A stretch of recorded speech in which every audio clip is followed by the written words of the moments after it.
और अब बात असम चुनाव की। असम में तीसरे दौर के मतदान के लिए तूफानी प्रचार खत्म हो रहा है। शाम 5 बजे चुनाव प्रचार का शोर थम जाएगा, लेकिन उसके पहले दिन भर बीजेपी और कांग्रेस की ओर से धुआंधार प्रचार होने वाला है।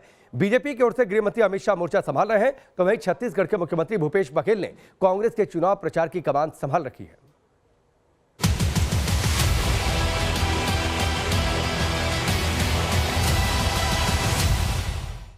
असम की संस्कृति का कोई अपमान नहीं हो सकता है। अभी से 5 साल के बाद असम में चुनाव प्रचार अंतिम पड़ाव पर पहुंच चुका है। राहुल गांधी से लेकर प्रियंका गांधी वाड्रा तक यहां चुनाव प्रचार करके जा चुके हैं। प्रधानमंत्री नरेंद्र मोदी भी चुनावी रैली कर चुके हैं और अब आज बीजेपी की ओर से चुनाव प्रचार का समापन करने की जिम्मेदारी खुद गृह मंत्री अमित शाह ने संभाली। केंद्रीय गृह मंत्री अमित शाह आज 3 रैलियों को संबोधित करेंगे। शाह की पहली रैली दोपहर 12 बजे सोरभोग में होगी, जबकि दोपहर 1:40 पर वो भवानीपुर की रैली को संबोधित करेंगे। शाह की तीसरी रैली 3:15 बजे जलपावाड़ी में होगी। इसके पहले शनिवार को प्रधानमंत्री नरेंद्र मोदी ने असम के तामुलपुर में विशाल जनसभा को संबोधित करते हुए कांग्रेस और इसकी सहयोगी पार्टी AIUDF पर तीखा वार किया। अगली सरकार कैसी बनेगी, वो सरकार वालों ने क्या पहना होगा, उस सरकार वालों ने क्या दिखते होंगे, इसका वर्णन किया है। इससे बड़ा असम की संस्कृति का कोई अपमान नहीं हो सकता है। अभी से 5 साल के बाद असम को कब्जा करने की व्यूहरचना, सपने, ये चौंकाने वाली बातें हैं मेरे भाइयों। दरअसल AIUDF नेता बदरुद्दीन अजमल के बेटे अब्दुल रहीम अजमल ने शुक्रवार को ही असम के मुस्लिम बहुल इलाके भवनीपुर में कहा था कि असम में अगली सरकार दाढ़ी, टोपी और लुंगी वालों की बनेगी। एक बार फिर सुनिए क्या कहा था अब्दुल रहीम अजमल ने। एगो मानसर आपनंतर सरकार হইবো, আমরার উন্নতির সরকার হইবো, আমরার দাড়ি টুপি লুঙ্গি वाला मानसर सरकार হইবো। साफ है कि चुनाव के आखिरी दौर में कांग्रेस गठबंधन पूरी तरह से सांप्रदायिक ध्रुवीकरण के रास्ते पर चल पड़ा है। कांग्रेस की ओर से छत्तीसगढ़ के मुख्यमंत्री भूपेश बघेल ने आखिरी दौर की वोटिंग के लिए चुनाव प्रचार की कमान संभाल रखी है। आज वो दिसपुर में रोड शो करने वाले हैं। इसके पहले शनिवार को उन्होंने गुवाहाटी में रोड शो किया था और दावा किया था कि कांग्रेस गठबंधन 100 से ज्यादा सीटों पर जीतकर अपनी सरकार बनाएगी। आज आसाम में भारतीय जनता पार्टी कहीं दिखाई नहीं दे रही है, बहुत पीछे रह गई है और कांग्रेस और महागठबंधन की यहाँ एक तरफा जीत हो रही है। 100+ सीटें हम जीतेंगे और सरकार हमारी बनेगी। जाहिर है कि आखिरी दौर में कांग्रेस और बीजेपी दोनों ही गठबंधनों ने पूरा जोर लगा दिया है। आज इस दौर के लिए होने वाले चुनाव प्रचार का आखिरी दिन है और अब देखना ये है कि 6 तारीख को होने वाले चुनाव के बाद 2 मई को परिणाम किसके पक्ष में जाता है। गुवाहाटी से आदित्य नामदेव के साथ टीम न्यूज नेशन। असम में चुनावी घमासान में बार पलटवार हो रहे हैं। सियासी बयानबाजी जोरों पर है, लेकिन चुनावी माहौल से उलट असम की सांस्कृतिक पहचान भी है। यहाँ के बरपेटा में अनूठे सांस्कृतिक माहौल में उत्सव की धूम है और इस धूम के बीच आप चुनावी चर्चा भी देखिए।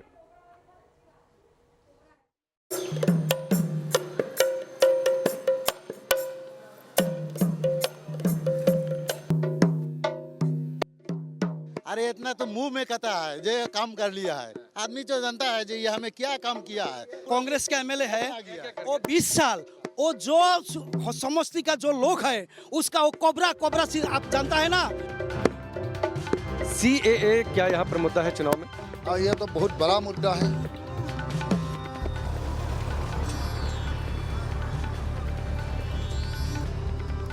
बरपेटा की शानदार सांस्कृतिक परंपरा, यहाँ होने वाले दौल उत्सव की धूम,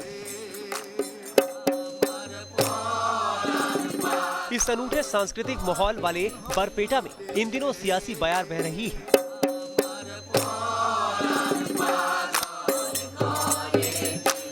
सूबे में विधानसभा चुनाव के 2 चरणों का मतदान हो चुका है। न्यूज नेशन की टीम यहाँ लगातार चुनावी घमासान और प्रचार की कवरेज में जुटी है और इसी कड़ी में न्यूज नेशन असम के बरपेटा पहुंचा। असम के चुनावी सफर पर हमारा कारवां आ पहुंचा है लोअर असम के बरपेटा जिले में और असम के अलग अलग इलाकों में जाएंगे, अलग अलग जिलों में जाएंगे। सत्रों की एक महान और समृद्ध परंपरा आपको देखने को मिलेगी। मेरे पीछे जो तस्वीर आप देख रहे हैं, ये तस्वीर बरपेटा के सत्र की है। इस सत्र की स्थापना श्रीमंत शंकर देव के जो शिष्य थे माधव देव, उन्होंने 500 साल पहले की थी। हम इस सत्र के अंदर चलेंगे और खास तौर पर जो सत्र ये जाना जाता है, सत्र नृत्य की जो परंपरा शुरू हुई, वो परंपरा कैसे आगे बढ़ी, 8 भारतीय शास्त्रीय नृत्यों में जगह मिली है सत्रीय नृत्य को, उसके बारे में भी बताएंगे।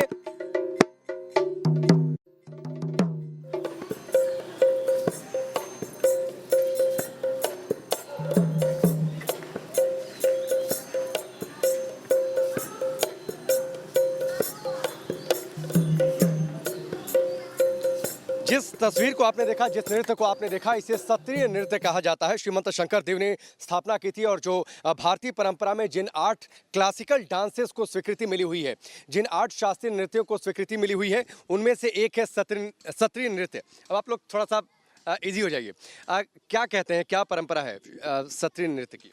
So Satriya Nritya is basically created by Srimanta Mahapurush Srimanta Madhav Dev and Srimanta Shankar Dev. So Satriya Nritya basically मतलब लॉर्ड कृष्णा पे ऊपर सब डिपॉजिटेड है। सो लॉर्ड कृष्णा के मतलब विशेषताएं के बारे में बताया जाता है, मतलब नृत्य के द्वारा दिखाया जाता है। वो जैसे लॉर्ड कृष्णा ने कितने अच्छे अच्छे काम किए हैं, कितने असुरों को मारा है, वो सब दिखाया जाता है। कला के ऐसे रंगीन तस्वीरों के बीच असम में इन दिनों चुनाव हो रहे हैं, लिहाजा सियासी समीकरण का हाल जानने न्यूज नेशन की टीम स्थानीय कांग्रेस विधायक अब्दुल रहीम अहमद के पास पहुंची। असम के चुनावी सफर पर लोअर असम में मौजूद है। लोअर असम की बरपेटा जिला, जहां पर विधानसभा की 6 सीटें हैं, उन्हीं में से एक पर कांग्रेस पार्टी के प्रत्याशी हैं अब्दुल रहीम अहमद साहब। बहुत बहुत स्वागत है आपका न्यूज नेशन पर। कैसा चल रहा है आपका चुनाव प्रचार? बहुत अच्छा, आप तो देख ही रहे हैं, हर गांव-गांव में जा रहा हूं, बहुत समर्थन मिल रहा है। और मैं लास्ट ईयर भी कांग्रेस कैंडिडेट था, थोड़ा वोट से हारा था। मेरा साथ है मेरा परम मित्र अब्दुल रहीम खान साहब। उस टाइम हमारा AUDF दल एक है, वहाँ का उस पार्टी का विधायक था। और एक BPF बोल के इस बार आपके साथ आ गए है ना। अब तो हम अलायंस में हैं, महागठबंधन में हैं। AUDF, BPF, CPI, CPIM, आंचलिक गणमोर्चा और हमारा कांग्रेस सब एक साथ है हम। नहीं, लेकिन अभी तो एक सीट पर कांग्रेस ने भी उम्मीदवार उतार दिया, AIUDF ने भी उम्मीदवार उतार दिया। हाँ, सदर सीट है, यहाँ AUDF का उम्मीदवार नहीं है, BPF का उम्मीदवार नहीं है, CPI, CPM का नहीं है। हमारा गठबंधन में सिंगल कैंडिडेट हूँ, तो यहाँ तो हमारा साथ कोई टक्कर में आने वाला नहीं है। टक्कर में आने वाला नहीं है। मुद्दा क्या है यहाँ पर चुनाव का? यहाँ तो डेवलपमेंट नंबर 1 मुद्दा है। अच्छा, हमारा जितना आप कम्युनिकेशन के लिए आप तो खुद देखा, यहाँ का रास्ता घाट दलंग बहुत बुरा हालत है। ये गवर्नमेंट ने कुछ भी काम नहीं किया है। तो यहाँ कांग्रेस के प्रभाव की सीट रही है, पहले कांग्रेस का लंबे समय तक शासनकाल भी रहा, बीच में अभी भारतीय जनता पार्टी आई, तो रास्ता नहीं बना। इसके लिए सिर्फ बीजेपी जिम्मेदार है या दूसरी पार्टियां कांग्रेस भी जिम्मेदार है? नहीं है, देखिए यहाँ 15 इयर्स कांग्रेस का विधायक नहीं चुना गया है इधर। और ये जो अब का विधायक साहब है, वो 5 साल पहले फिर वो विधायक रहा था, तो उन्होंने गांव का कोई रास्ता घाट के लिए कुछ भी काम नहीं किया है। आपको पता चलेगा, हर गांव घूमिए, आपको खुद मालूम हो जाएगा, पब्लिक को पूछिए। CAA क्या यहाँ पर मुद्दा है चुनाव में? हाँ, ये तो बहुत बड़ा मुद्दा है, क्योंकि वो लोग तो बोलते थे जाति माटी भेटी। इसका मतलब है वो लोग हमारा असम के लोगों के लिए हर कुछ करने वाला है, लेकिन वो तो अब ये जो CAA ये लागू होने के बाद अब तो फॉरेनर को वो लाने के लिए तो दिक्कत क्यों है? का से मतलब इतनी लोगों को दिक्कत क्यों है, क्यों विरोध हो रहा है उसका? ये तो आइडेंटिटी लॉस हो जाएगा। यहाँ तो सारा हमारा क्या है, बांग्लादेश नज़दीक है, वहाँ का सारा रिफ्यूजी इधर आ जाएगा, तो यहाँ का तो सारा प्रॉब्लम हो जाएगा। इतना अनडेवलप हमारा। मैंने कई जगह लोगों से बातचीत की, का के बारे में समझा। अधिकांश लोग का विरोध कर रहे हैं, खासतौर पर जो लोग मुस्लिम समुदाय से हैं। तो सिर्फ मुस्लिम विरोध कर रहे हैं कि आम लोग विरोध? नहीं, ये तो हर कम्युनिटी विरोध कर रहा है, हर कम्युनिटी विरोध कर रहा है। ये का अगेंस्ट में है हर कम्युनिटी का लोग असम में। नेता सियासी बात करते हैं, लेकिन जनता है कि सब जानती है। बरपेटा के छेंगा सीट पर लोगों की नेताओं से क्या अपेक्षा है, ये उनकी जुबानी ही सुनिए। पिछले 3 बार से यहाँ पर कांग्रेस जीतती आ रही है, लगता है चौथी बार भी कांग्रेस की जीत होगी? नहीं, ये नामुमकिन है। इस बार चुनाव में ये नामुमकिन है। और यह इस जो माहौल है वो भी एजीपी और बीजेपी अलायंस में है, एजीपी का कैंडिडेट है इस बार। मतलब जो इतने दिन से कांग्रेस यहाँ पर मतलब राज करता था और कांग्रेस के दुर्नीति के बारे में यहाँ का जो राइज है, यहाँ का जनगण है। पिछले चुनाव में जो 2 नंबर की पार्टियां थी, कांग्रेस पहले नंबर पर, दूसरे नंबर पर एआईयूडीएफ, एजीपी तीसरे नंबर पर थी, तो आप कैसे दावा कर रहे हैं? वो तो दोनों पार्टियां गठबंधन में हो गई हैं जो पहले और दूसरे नंबर पर थी। इसीलिए दावा कर रहे हैं क्योंकि कांग्रेस यूडीएफ भी अलायंस में है, बात अलग अलग लड़ रहे हैं, फ्रेंडली कंटेस्ट कर रहे हैं। और हम लोग भी बीजेपी एजीपी एक साथ लड़ रहे हैं। एजीपी का कैंडिडेट है और जितना भी मेजोरिटी वोटर्स है एजीपी के पक्ष में है। आपका नाम क्या है? अब्दुल आलिम। आपको क्या लगता है कांग्रेस को एक बार फिर से मौका मिलेगा? शुक्र अली ने ठीक काम किया? नहीं, शुक्र अली अच्छा काम नहीं किया। शुक्र अली इस बार हार जाएगा और 3 नंबर में रह जाएगा। आपको क्या लगता है क्या यहाँ पर मुद्दा है चुनाव में? का मुद्दा नहीं है, ये इतना बड़ा मुद्दा बना दिया। इधर से का मुद्दा नहीं है, का मुद्दा नहीं है। नहीं, जो हल्ला इलेक्शन चल रहा है, वो जो हमारा अभी एमएलए है शुक्र अली कांग्रेस का, वो सेल्फ इलेक्शन सब मैंने पार्टी क्या है, सेल्फ डेवलपमेंट के लिए, पब्लिक डेवलपमेंट के नहीं है। मतलब बस अपना विकास करना है। हाँ, अपना विकास कर रहा है सब। है सर, यही गुस्सा है, यही सब लोगों का गुस्सा है। आपका नाम भाई साहब? अबुल हुसैन। क्या नाम? अबुल हुसैन। कोई काम नहीं किया शुक्र अली ने यहाँ पर? क्यों काम नहीं किया? जितना काम है शुक्र अली भी कह रहे हैं। मैं अपने कहेगा, विरोधी भी कहेगा भी जितना काम कर रहा है 25 साल के लिए, वो भी क्या मुद्दा है यहाँ पर चुनाव का? यहाँ का मुद्दा है कांग्रेस का। नहीं, क्या मुद्दा है? का मुद्दा है जो हम लोग को एमएलए है शुक्र अली साहब, वो एक बार 5 साल को भीतर में आकर के चुनाव लड़ेगा, लड़ करके वो जीत जाएगा तो दिसपुर जा करके बैठा रहता है, कुछ काम नहीं है। यहाँ नहीं देखते? कुछ नहीं, कुछ काम कह रहे हैं कि इतना काम कर दिया। अरे इतना तो मुंह में कहता है जो काम कर लिया है। आदमी जो जनता है जो ये हमें क्या काम किया है 5 साल में। आप बताइए। अब मैं बताऊंगा, वो शुक्र अली जो कांग्रेस का एमएलए है, वो 20 साल वो जो समष्टि का जो लोग है उसका वो कोबरा आप जानता है ना, वो सब ब्लड, वो जनरल जनसाधारण का ब्लड खाता है। कौन ब्लड खाता है? वो शुक्र अली कोबरा है उसको। ऐसे थोड़ी नहीं बोलते हैं किसी को। अरे ऐसे थोड़ी नहीं बोलते हैं किसी को। बताएगा उसको, लोग कांग्रेस है इसके लिए नहीं बताएंगा।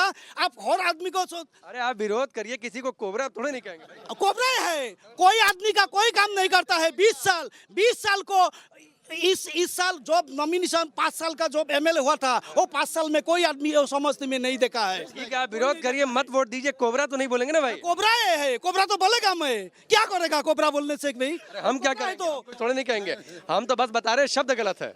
हम सब गलत नहीं है, मैं सच बोलता हूँ। लेकिन ये 5 साल तो सर्बानंद सोनोवाल का स्वर्ग चल गया, कोई मुस्लिम को तो कोई दिक्कत नहीं हुआ। अब अगली 5 साल किसकी चलेगी?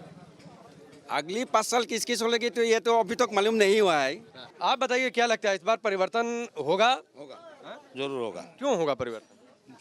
क्यों होगा? मोदी जी ने जितना काम किया है, लोगों को बहुत डेवलप किया है। मोदी के नाम पर तो डराया जा रहा है। देखिए आप जैसे इन्होंने कहा दिक्कत नहीं डराएगा।